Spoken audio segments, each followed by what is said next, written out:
Hair oil preparation தான்.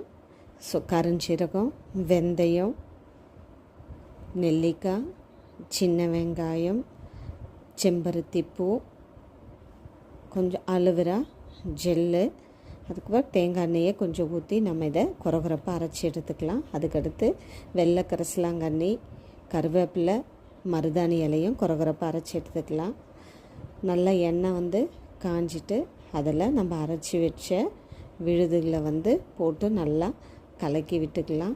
எண்ணெய் காய்ச்சும் போது மிதமான சூடில் தான் நம்ம எண்ணெய் காய்ச்சணும். இது நல்லா கொதிக்கணும். நல்லா கொதித்து இப்போ நம்ம அரைச்சது எல்லாமே ஒரு பதத்துக்கு நம்ம வரும்போது அதை ஆஃப் பண்ணி வச்சுட்டு ஒரு 2 days அதில் அப்படியே ஊறினதுக்கப்புறமா அதை நம்ம ஃபில்டர் பண்ணி வெட்டி வேரை அதில் போட்டு நம்ம தலைக்கு தேய்க்கும் போது நல்லா கருகருன்னு முடி நல்லா